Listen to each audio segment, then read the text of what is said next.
cute as a button, as you saw right there. My son is 8. He would have torn this whole place up. So didn't invite him here with me, but Dave Wannstedt is still alongside. And, Coach, when you think about the fact that the wide receiver position is one that maybe historically the depth of quarterback and wide out in the Big Ten hasn't always been respected, but as this conference has flourished with its championship DNA, there's so many receivers who are doing big things. And out west, USC, Mekhi Lemon, there's been a lot of conversation about the Trojans wide out, just under 6 foot tall, but we see guys still do big things in the league at that size. Absolutely. Now, there could be 4 receivers taken in the first round, maybe 5, and from the Big Ten. Lemon, keep in mind, he played in the slot probably about 90% of the time at USC. Which tells you right now that he's tough enough, right here you're going to see it, to get those tough yards. That's what he does. He played in the slot, but he averaged almost 100 yards a game receiving. I mean, he's a player. Someone's going to take him right off the bat, look for him to go high. And for the other programs out west, we know there's plenty of playmakers that are there. Let's move to Denzel Boston, a statuesque wideout for Washington. They've not been afraid or shy about throwing the football around, and Boston is one of those guys who, even if he hasn't completely separated from the defensive back, he's got such a big catch radius. Absolutely. He's 6'4", so he's the opposite of Lemon.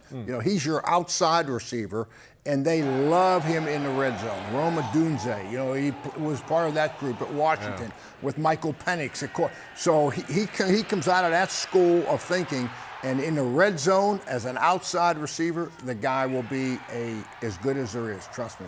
That's a good thing. I mean, even Elijah Surratt, you think about what he did at Indiana, stylistically similar, but Boston, that size is really making him a matchup problem for so many folks.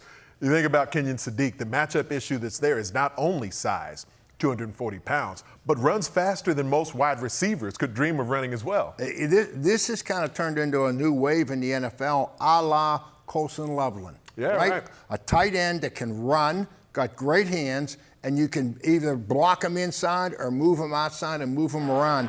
This is what Sadiq is, and the guy led the whole FBS last year with touchdowns from the tight end position. So the guy makes plays, he's got the size and intangibles, and this is kind of the new, like I say, the new wave with tight ends. Guys like him, Colson Loveland, is the type of guy that can move and catch. You get a creative play caller like Colston Loveland stepped into with Ben Johnson and the Bears. Kenyon Sadiq ends up in a situation like that. There'll be plenty of plays for him to make in the NFL.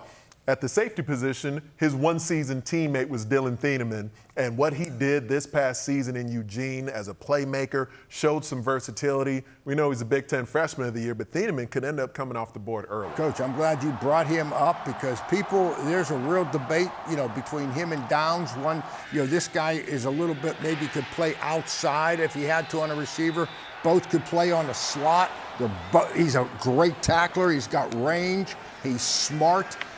This guy is going to surprise people. He could be a top 15 pick. Someone could step up here and take this kid.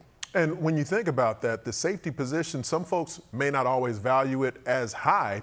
Does it feel like any bit of a reach if you do see top 15 for a guy like Thieneman and Downs, really? No, because I think they do so much. I think in today's game, it's 3 wide receivers most of the time. So you're playing a nickel, which means you need an extra defensive back. You need a defensive back like we talked about Kyler Gordon that can blitz, that can make tackles. These guys make tackles, both of these guys, and they can cover. They got the speed and the skill. So they're premium. They are premium players in the NFL. And these two positions that we were just discussing, wide receiver viewed as very deep this year, safety viewed as very deep this year. Could be a run on both of these positions early in the draft cycle, and then as you get through, then that's where a lot of trades that folks are talking about could end up being made. It will start tonight in Pittsburgh, where Wani knows well.